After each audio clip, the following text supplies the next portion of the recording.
was heavy and cold. Clouds covered the moon like a dark blanket.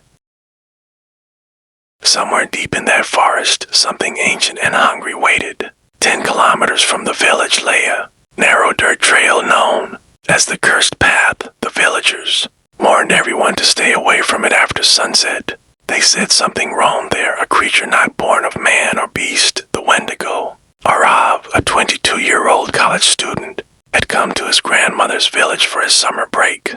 Curious and brave, he laughed when he first heard the story. "Come on, Nani," he said. "There are no monsters in real life." But his grandmother's wrinkled face turned pale. "Don't go there, Arav. Many years ago, hunters from this very village went into that forest. Only one returned, and he was never the same again." "What did he say?" Arav asked. Her voice trembled as she whispered. "He kept screaming, 'It's hungry. It will eat us all. The Wendigo has awakened.'"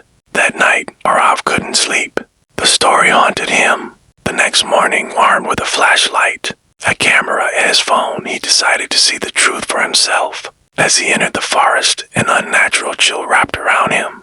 The tall pines blocked the sunlight, and even the birds were silent. Every step echoed through the stillness. Suddenly, his camera battery began to drain rapidly.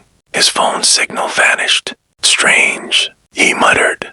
A faint smell of rot drifted through the air. Then a rustle behind him. Arav turned. No one was there. He walked further and found bones scattered near a fallen tree. They were old and broken, unnaturally broken. As he bent down to look closer, something moved behind the trees. He raised his flashlight.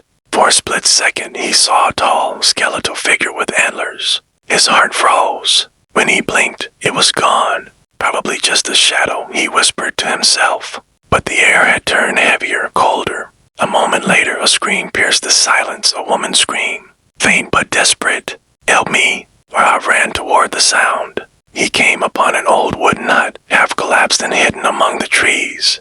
Dim light flickered inside. He stepped in carefully. The walls were marked with strange symbols, and a small fire burned in the center. On the dirt floor were footprints, long, wide, and inhuman. Then came the creak of wood from behind. Arav spun around. Nothing. But when he looked up, he saw it. A tall creature clung to the rafters, skin pale and stretched, bones sharp and thin, and a deer skull with burning red eyes staring straight at him. The Wendigo. Arav couldn't move. His breath came out as mist in the freezing air. The creature leaned closer, the sound of cracking bones echoing. Then it vanished. Arav bolted out of the hut, stumbling through thorns and branches, until the distant lights of the village appeared. He collapsed at his grandmother's doorstep. When he awoke, his face was pale, his voice trembling. "Nani, it's real." Tears filled her eyes. "My child," she said softly, "the Wendigo was once human. When a man gives into greed and hunger, when he eats his own kind to survive, he becomes cursed forever." Arav felt a chill crawl up his spine.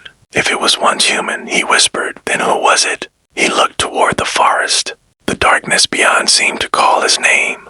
Tomorrow, he decided, he would go back. The Wendigo was waiting. To be continued. It was 9:30 at night. The village slept under a cloudy sky, the wind carrying a faint smell of decay. Arav sat in his room, replaying the footage from his camera. The hut appeared clear on screen. The fire still burning, but the Wendigo wasn't there. "That's impossible," he murmured. "I saw it. I know I saw it." A sudden knock at the door broke the silence. He peeked outside, no one, but muddy footprints led from the gate straight to his window. A shiver ran through him. He shut the curtains tightly, but the fear inside him was slowly turning into determination. He needed answers. The next morning, Arav set out for the forest again, this time with his childhood friend Rhea. "Are you serious?" she asked. "You think there's actually a monster out there?" "I don't think," Arav said. "I know." They entered the forest. Sunlight faded behind them as the air grew colder and heavier. After an hour of walking, they reached the same hut. It looked even older. The symbols on the walls now smeared with what looked like dried blood. "Don't like this, Arav," Rhea whispered. "Let's go back." "Just a few minutes," he said. "I have to find the truth." Inside, Arav searched the corners and found an old diary buried under dust. The pages were torn, but a few words were readable. curse has fallen upon me. I devoured my own brothers to survive. Burned with endless hunger. I am the Wendigo. Rhea's voice trembled. So he was human. Once. Arav nodded. Yes, and maybe from this very village. Just then, something crashed outside. Rhea jumped. What was that? Arav stepped out. Between the trees, a shadow moved, tall and silent. Who's there? He shouted. No reply, only the whisper of wind. Then came a scream. He ran back inside and froze. Rhea was lifted off the ground, her body hanging midair as if invisible hands were choking her. The flashlight rolled on the floor, flickering, and in that trembling light he saw it again.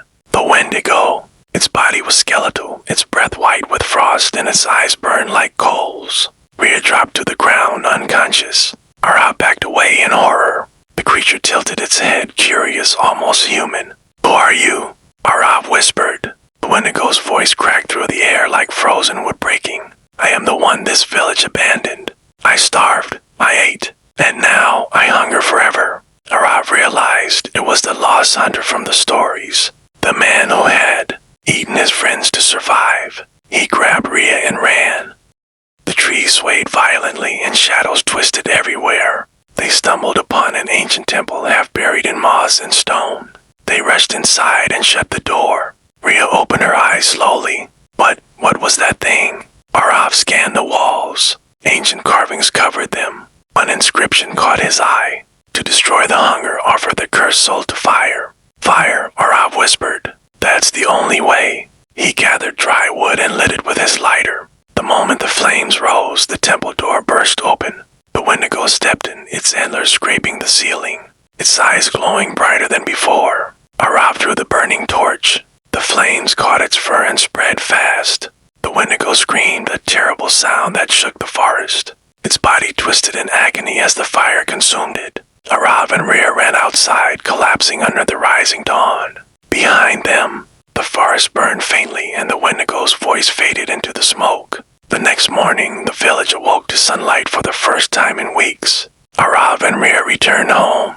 His grandmother opened the door, tears of relief in her eyes. You came back, my child. It's over, Nani, Arav said softly.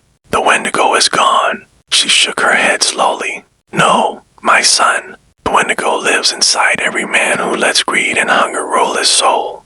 The curse never truly dies. Arav looked at her, then caught his reflection in a mirror. For a brief moment, his eyes shimmered red.